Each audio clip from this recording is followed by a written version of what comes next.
Senhor presidente e caros colegas, antes de mais nada, senhor presidente, Paulo Paim, eu não pude deixar de registrar a presença no plenário do nosso ex-senador Neuto Fausto de Conto. Neuto de Conto, por sinal, gaúcho encantado e catarinense de criação. Tinha que fazer o registro da presença dele aqui na casa, matar saudades.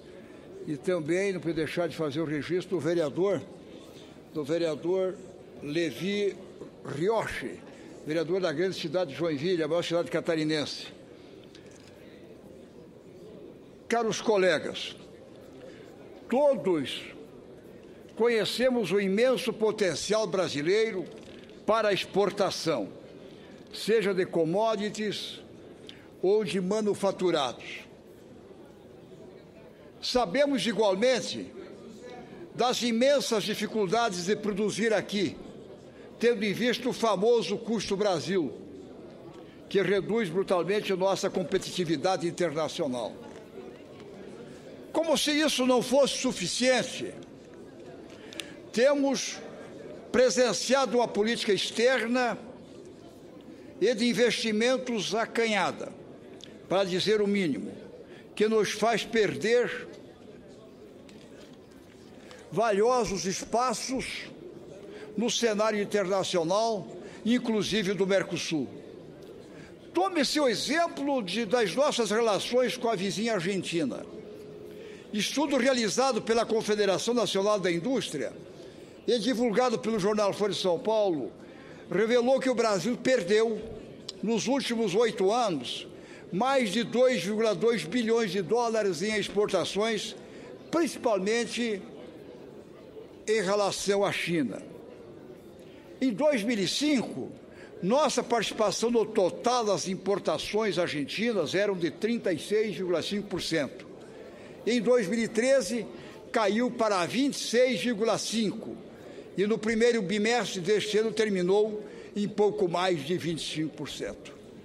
No mesmo período, a participação da China triplicou.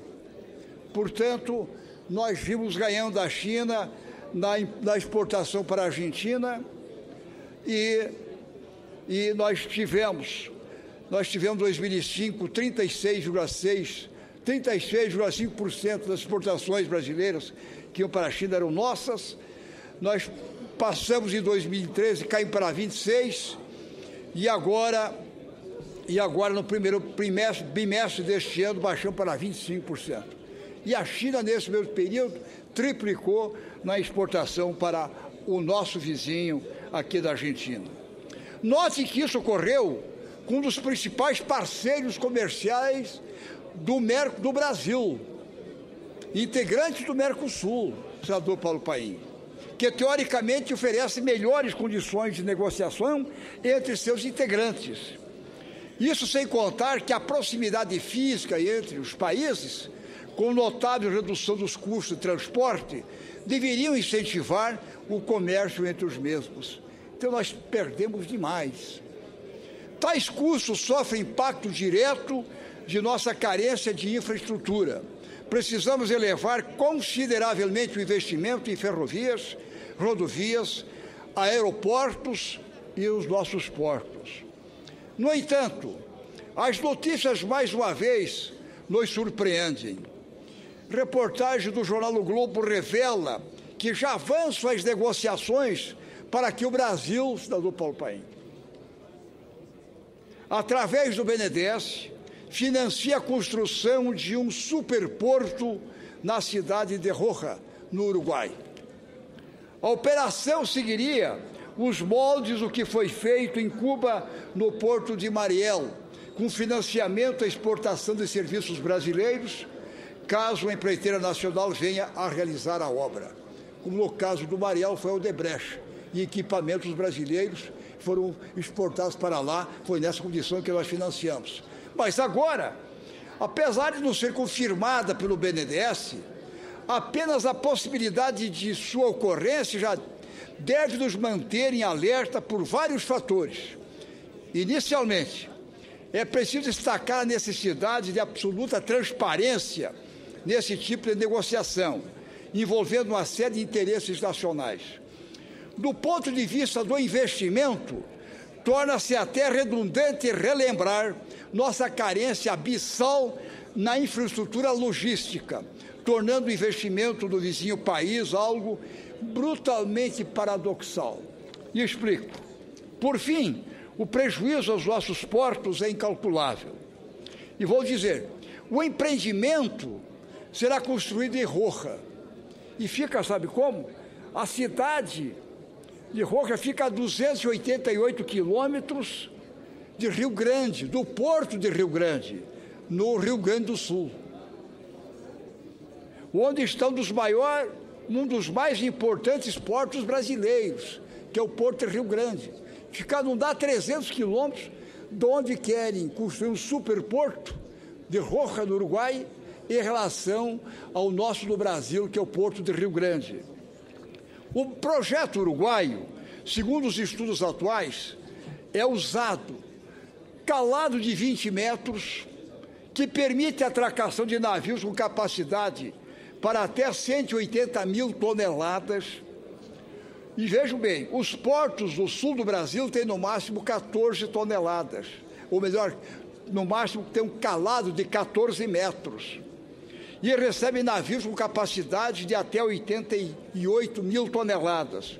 O porto uruguaio pode sugar cargas da região, afetando o sul, centro-oeste do Brasil, aí pega o Paraguai, pega a Bolívia e o norte da Argentina. Como os navios do mundo são cada vez maiores, para ganho de escala, e é natural, o porto deve se consolidar como parte das grandes rotas intercontinentais, deixando os terminais brasileiros de fora, senador Paulo Paim. O próprio governo uruguaio publica em sua página na internet algumas estimativas sobre o novo porto, que em 2025 deve movimentar 87,5 milhões de toneladas, mais do que a soma dos terminais de Paranaguá e de Rio Grande juntos, sem contar com os nossos em Santa Catarina.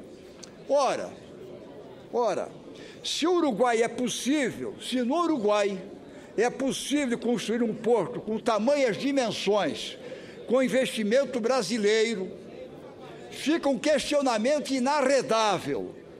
Por que não são feitos estudos técnicos para averiguar a possibilidade de melhoria dos nossos portos, como no Rio Grande, no Porto de Rio Grande, no Rio Grande do Sul, do estado de Vossa Excelência, e, por que não, em Imbituba, que fica perto também, não fica distante, com ampliação do calado, garantindo assim a competitividade e ganhos logísticos significativos, utilizando tais recursos? É preciso deixar claro que não há nada contra a colaboração com nossos países vizinhos, ou particularmente com o Uruguai. Pelo contrário, queremos incrementar ainda mais nossas relações políticas, culturais e econômicas. Isso só não pode ocorrer à custa dos empreendimentos brasileiros, do produtor rural à indústria, que já enfrenta desafios imensos. Por isso que eu trago aqui essa preocupação, que a alta carga tributária, carência de infraestrutura e assim por diante, se não recebem a merecer atenção e incentivo, que ao menos não sejam mais penalizados, seja pelo investimento em concorrentes estrangeiros.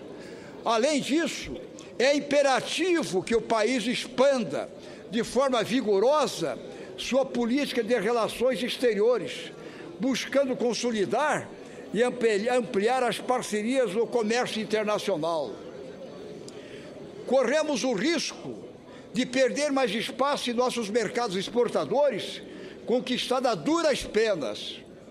A estagnação e o acanhamento que atravessamos atualmente não se coadunam com o imenso potencial brasileiro no cenário econômico internacional. Trago essas reflexões da tarde de hoje, senhor presidente e caros colegas, tendo em vista agora essas especulações de que se pensa em usar o nosso Banco de Desenvolvimento, o BNDES, para financiar a forma como nós fizemos com o Porto de Mariel em Cuba, com a empresa brasileira, claro, levando tecnologia e equipamentos brasileiros para aquela região da América Central, que foi feito. Agora, comenta-se aqui no Uruguai, no vizinho país do Uruguai, no Porto de Roja, a menos de 300 quilômetros do Porto de Rio Grande, no Rio Grande do Sul. E, ou seja, há pouca coisa a mais no Porto em Imbituba, no sul do nosso estado, que é Santa Catarina. Para nós fazermos investimentos enormes no vizinho ali, num porto vizinho, para aumentar o calado. E se nós, por que não pensarmos em examinar a possibilidade dos estudos técnicos, em vez de nós financiarmos, no concorrente nosso, logo ao lado, não fazermos os nossos que ficam vizinhos nos nossos portos, e assim termos condições de melhor recebermos o mundo e sairmos para o mundo. Acho que isso deve ser examinado, senhor presidente e caros colegas. Por isso que nós não compreendemos, muitas vezes, políticas que nada contra o nosso vizinho, o Uruguai, mas por que não? Nós que somos lindeiros, se é possível, nos calar das mesmas águas, no mesmo Oceano Atlântico, na mesma fronteira, de pertinho um do outro, nos examinarmos a possibilidade antes de aqui fazermos. Só se não for possível, em última instância, que o Brasil não tenha, que o Atlântico no Brasil não dá, mas logo 200 e poucos quilômetros à direita é possível oferecer um calado melhor. Se não der, mas é bom nós compreendermos, é bom discutirmos isso primeiro. São as considerações que trago na tarde de hoje, senhor presidente e caros colegas. Muito obrigado. Pela ordem, senhor presidente.